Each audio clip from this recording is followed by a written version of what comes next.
Esta semana vimos una guerra, una nueva guerra en el panorama internacional, pero una guerra que yo llamo anunciada, una sorpresa anunciada. Y eso puede sonar contradictorio. Sorpresa, uno no anuncia las sorpresas, pero esta venía anunciada para algunos desde hace 47 años con el cambio de régimen en Irán, para otros desde que llegó el presidente Trump, tanto en su primer mandato como en este, a hablar de temas nucleares con Irán. La guerra en Irán, ¿cuáles son sus escenarios?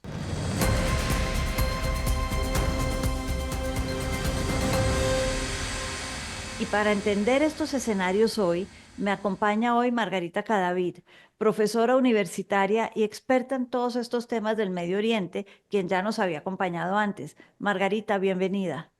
Muchas gracias, un saludo para todos ustedes y para ti. Muchas gracias por la invitación, un placer como siempre. Margarita, estábamos hablando y me oíste decir ahora una guerra, una sorpresa anunciada. Yo insisto en que dependiendo cómo se mire esto, no es una gran sorpresa. Ha habido muchos rifirrafes entre Irán e Israel, Irán, Estados Unidos, pero una guerra, guerra, ¿cómo entender lo que está pasando esta semana?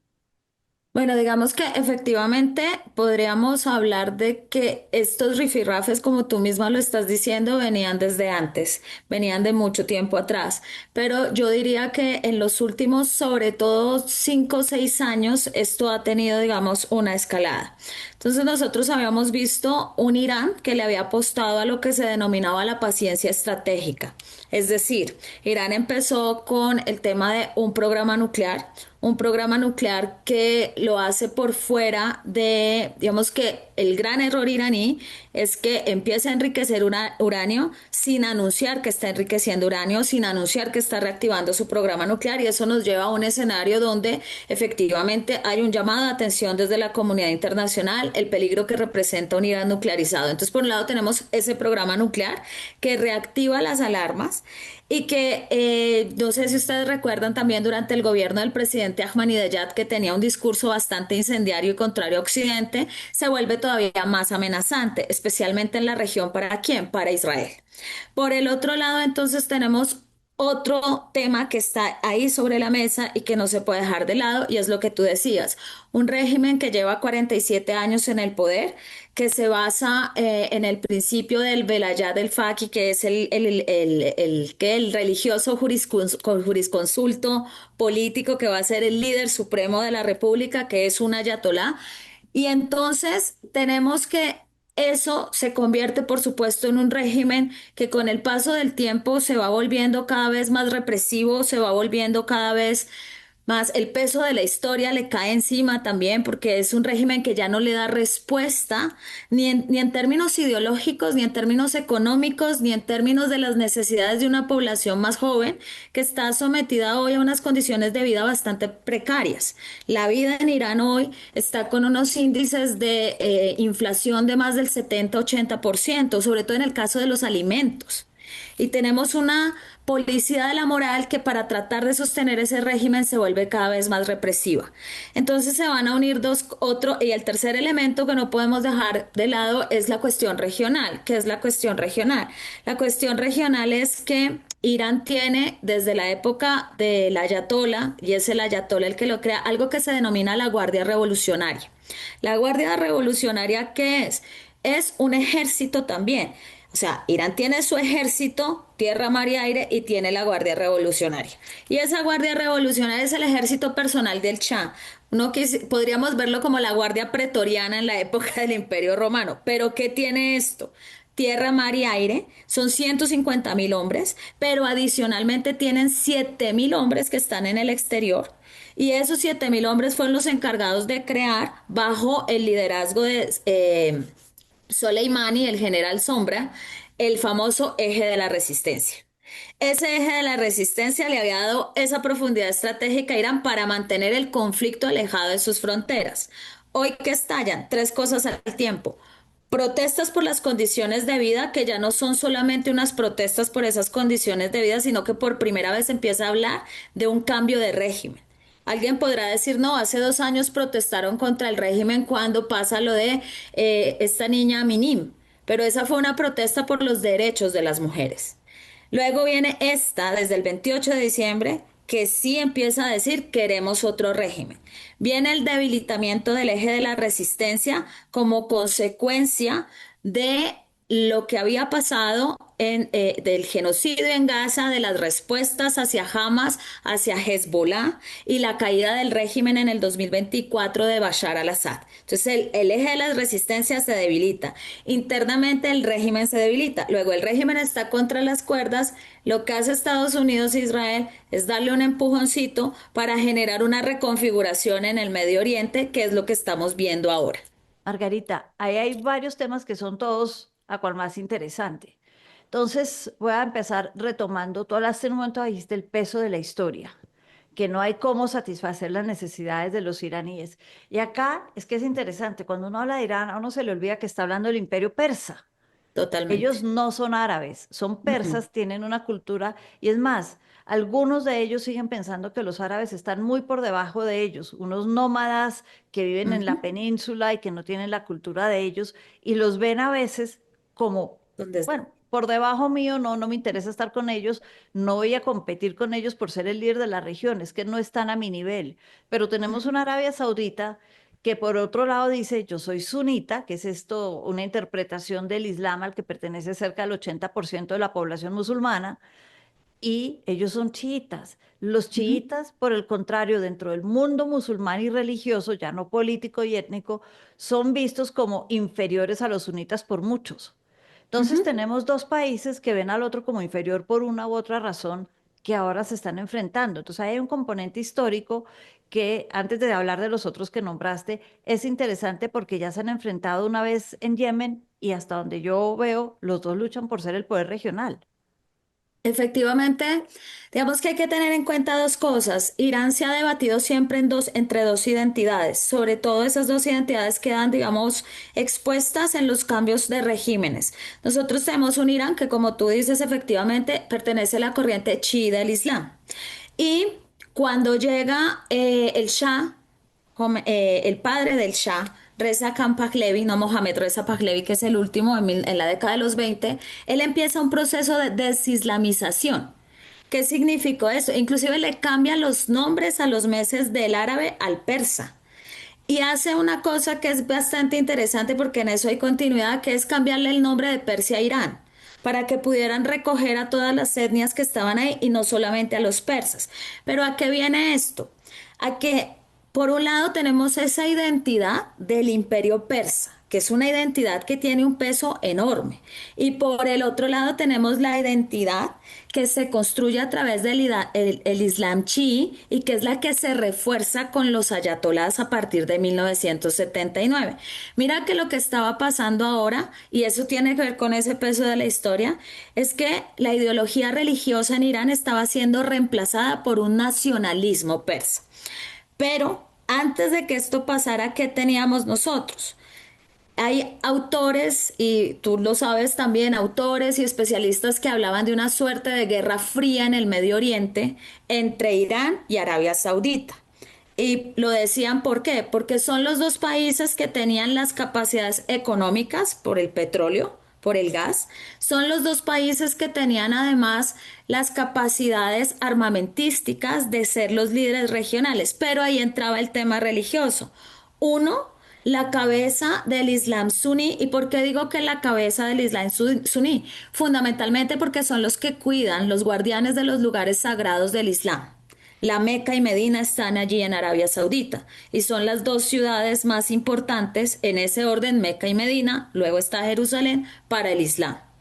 Y por el otro lado está el Islam chií, que es Irán representa la mayoría de la población suní en el mundo musulmán y también tiene lugares sagrados para el Islam en su territorio, que son donde se fueron martirizados los hijos de Ali y Fátima, nietos del profeta, que eso, el concepto de martirio tiene un peso muy importante en el Islam chií. Entonces, ¿qué ha pasado? Eso había generado una competencia que con los vacíos de poder por el liderazgo regional, con los vacíos de poder que se generan después de la primavera árabe, se empiezan a jugar entre ellos guerras periféricas a través de grupos proxy. No intervienen directamente, sino a través de terceros. Esa guerra estaba sobre la mesa.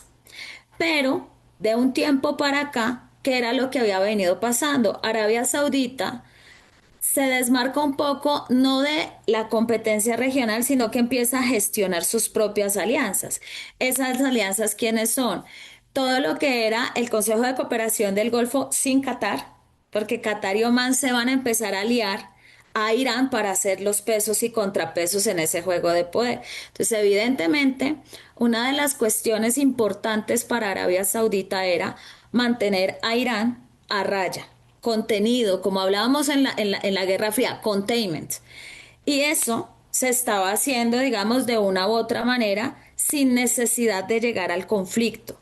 ¿Por qué? Porque para Arabia Saudita es muy importante en este momento su proyecto su plan de desarrollo 2040 del presidente Bin Salman, que es potencializar el turismo, potencializar el país, y para eso necesitan un Medio Oriente que no esté en guerra. Todo lo que es la diversificación que quieren ellos, pensando en Exactamente. que tiene que haber alternativas al petróleo.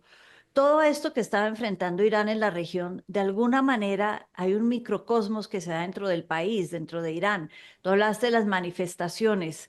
En alguno de tantos artículos que he leído en esta semana, había uno que me quedó sonando en la cabeza que decía, el ruido hoy de las bombas, el ruido de las sirenas en Irán está apagando, enmudeciendo, por ponerlo de alguna manera, el ruido de los manifestantes. La última manifestación, diciembre-enero de este año, fue la más grande desde que llegó Ujú. el régimen islámico y realmente mucha gente tuvo algo de esperanza de que se pudiera empezar a pensar en el cambio. Pero este artículo que me quedó dando vueltas en la cabeza decía, no, el ruido de las bombas va a callar el ruido de las manifestaciones. Es decir, la situación interna de Irán se va a fortalecer con esta guerra.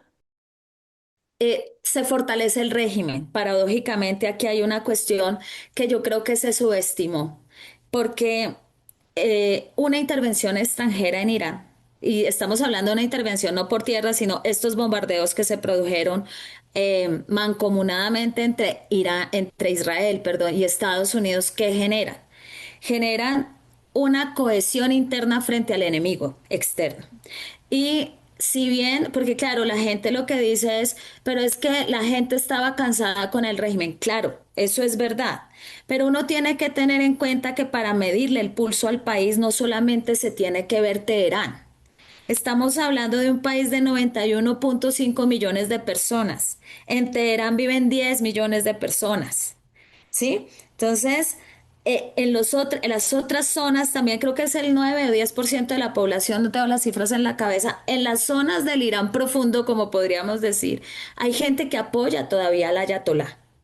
Pero por encima de todo esto, de esos apoyos internos, hay ese nacionalismo y hay una historia donde de todas maneras, así queramos borrarla, todavía está muy reciente lo que pasó lo que ha pasado con Gaza. La gente tiene una perspectiva de un Israel que lo que busca es la creación del gran Israel a costa de los territorios de los países vecinos.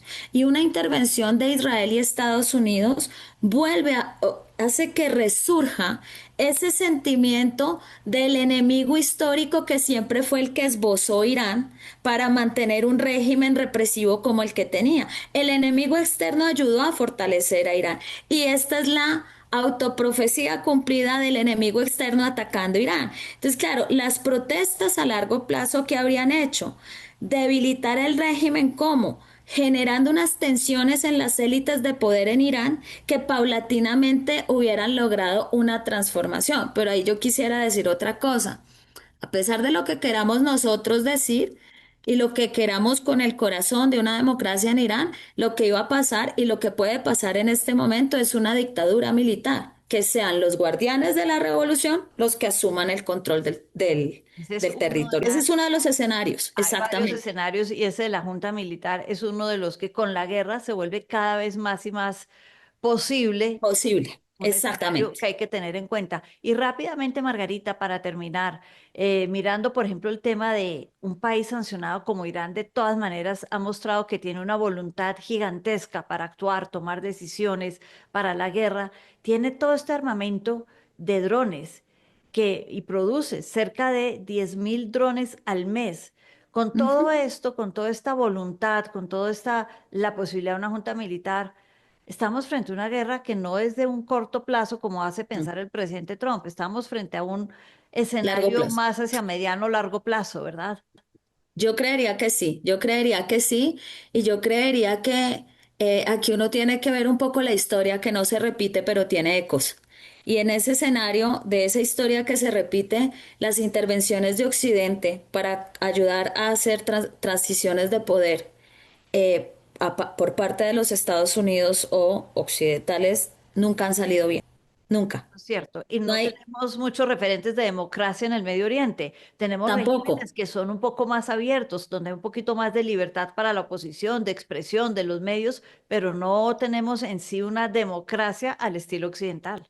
Claro, y es muy difícil tenerla, entre otras cosas, porque no se ha permitido el proceso para llegar allá. Es decir, yo no quiero entrar en el argumento que es culpa de la intervención extranjera, porque también es culpa de los líderes que han tenido el poder internamente, que prefieren mantener ese poder en lugar de llevar a cabo transformaciones. Nosotros hemos tenido escenarios en Irán. Es más, yo quiero decirte que en el Medio Oriente, uno de los países que por su historia y por todo el proceso que se venía desarrollando, hubiera tenido una gran oportunidad de convertirse en democracia, habría sido Irán. Pero durante la Guerra Fría eliminaron a los partidos de oposición porque eran comunistas.